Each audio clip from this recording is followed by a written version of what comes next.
And how much of a display of the connection between you and your receivers was Friday's performance? Yeah, it felt good to kind of hit the plays we missed early in the early games, but yeah, it's just going to keep growing every week, and we had a great week to start, and so yeah, we're just keep working one better every day, and we'll see where it leads us at the end of the season. Is that just something that takes time and getting used to each other? Yeah, it takes time, and just in the game it's a little different from practice, but we practice it so much that we want it to become second nature, and I think we're getting to that point.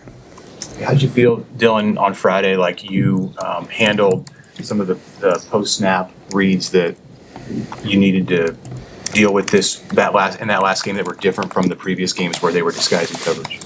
Yeah, I think we handled it very well. Coaches gave us the right tools to beat the defense. Pretty much saw everything that they had coming at us, and I think that just goes back to our coach preparing us and having the right game plan in place for us to be successful out there.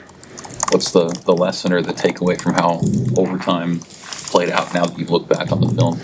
Yeah, there was just I think second play, just missed Zay, and something to learn from. Obviously, first overtime, and that's not an excuse. We got to make the plays.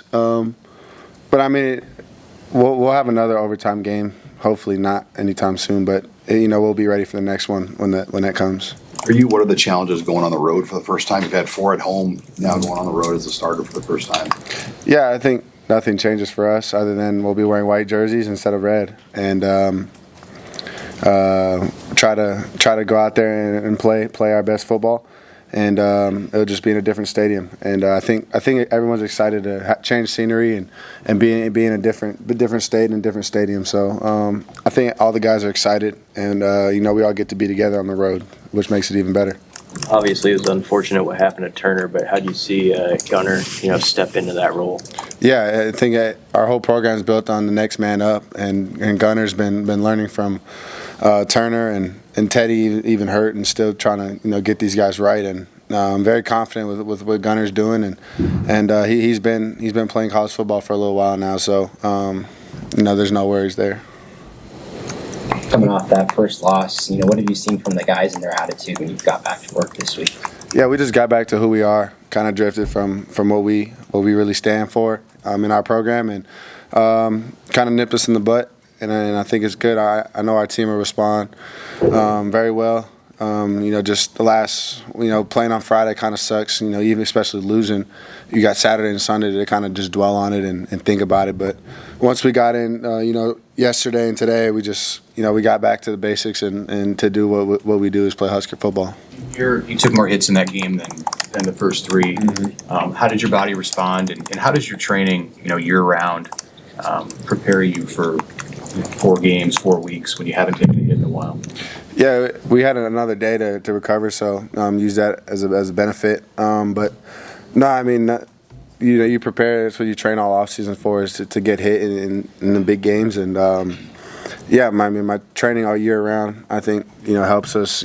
I call it being bulletproof. You try to be able to play as long as you can at the best level you can. So. Just that's the intent behind all our training that we do, and then all the extra stuff, the stretching, the different movements that I do. But yeah, I think our O-line protected well, and with the defense they played, it just allowed them to get some pressure, and that's football, and you gotta stand in there and make throws. Dylan, what's your early evaluation on Purdue's defense? Yeah, I think they play really hard. Coordinator actually came from Illinois, so similar traits there. Obviously, being on the road, be a different scenery. That's just an outside distraction that we won't focus on. But yeah, I think they play really hard. They have dudes, and we got to be very smart on how we attack, and we just got to go out there and win. How do you prepare just for crowd noise, dealing with that? You kind of had the nice home crowd for that. What are the things you guys have done different this week? Yeah, it's fun. I was actually thinking the same thing, talking to Coach Rule. And our stadium's so loud that when we're on offense, it's pretty loud, to be honest. It's just we have really good fans. But I think, obviously cadence, we can switch that up if we need to. But no, it's just all around execution and everyone being on the same page. So I don't expect anything different from our offense, and I know our guys will be ready to respond and get back on track. Hey, can you share a little bit about your approach on not always throwing the ball as hard as you can, on using touch and throwing receivers open, and how that part of your game has evolved? Yeah, I think there's a time and place of when you want to zip a ball and when you want to touch it. I guess it's kind of just a feel thing for me. Work on both types of throws. I mean, it's just an instinct that's been trained over and over again. Whether it's man coverage and you're throwing a guy away from coverage, or if it's zone and you have someone underneath, but you got to throw over him. So it's just things that you got to react to in the game right away. And I think Coach Thomas has done a great job of preparing all those scenarios for us. So when it happens in the game, we just react and play. Thanks. Thank you.